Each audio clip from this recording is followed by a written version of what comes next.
When we first met, next to Adrian and Diana, I remember the first thing I thought was another Asian person.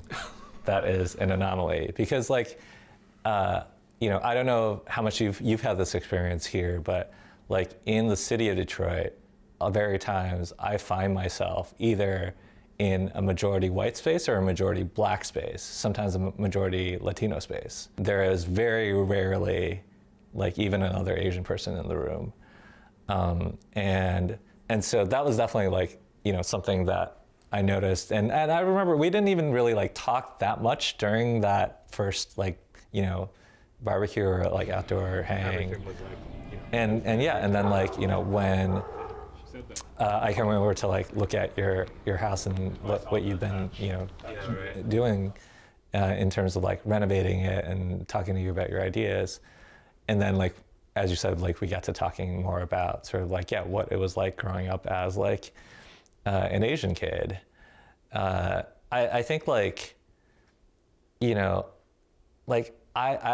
I don't think I could have had that conversation with someone 10 years ago.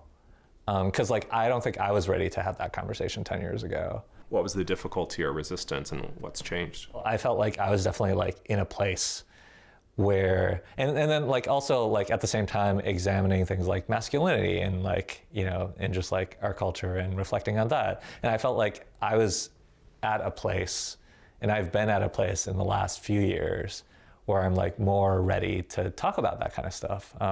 And it seemed like we sat down at your place and started talking. It seemed like I was getting a similar feeling from you that you were excited to be meeting someone to actually talk about these maybe less kind of surface level things. I remember even growing up, right, with my friends, a lot of the conversation tended to be about sort of books and movies and things like that. And I don't know how many sort of deeply vulnerable conversations I had, even with a lot of my closest friends from back then, about what it was being an Asian kid in suburban Detroit. I didn't have a lot of Asian friends until recently, where I also had a similar shift where it was important to me. One thing that I found really special about our connection was that we could both of us very easily slip into that kind of deeper conversational space that, I felt comfortable bringing up some of these maybe more serious subjects, or to me personally, growing up, I kept a lot of things inside, and I didn't talk about them with anybody. And I almost feel like there's sort of this double, in terms of toxic masculinity in just the culture as a whole.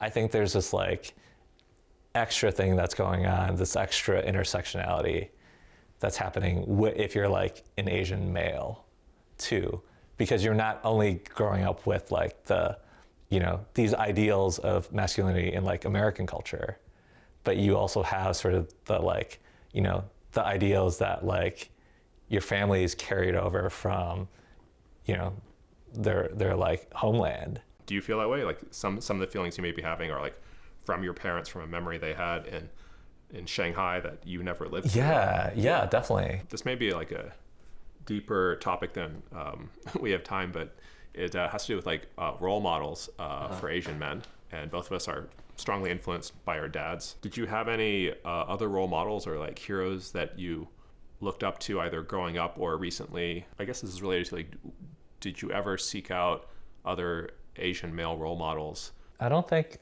I've ever sought out specific role models. What about you? Were there specific people that? I wouldn't say so either. I mean, I had the experience of going running in a predominantly white neighborhood, or even around here, and having people remark that I'm the only Asian person they've seen. Once when I was in Olympia, people would yell at Bruce Lee. But I'm a Bruce Lee fan, so I didn't take it the wrong way. And it's there's sort of this this kind of catch-22 there too, right? There's the sense of we're both aware of the stereotypes. Yeah. right? And so there's almost this instinct to kind of rebel against the stereotypes. But then by rebelling against the stereotypes, you're still responding to the stereotype and letting it dictate who you are. A lot of times, like, I hide the fact that, like, I'm good at math because I don't want people to, like, judge me or, like, to, you know, think I'm like a stereotypical Asian person. Yeah. I've done that less and less in, like, recent years when I'm like, yeah, you know, if I pretend like I'm not who I am, Yeah. I'm still letting it control me. Watch One Detroit, Thursday at 7:30 p.m.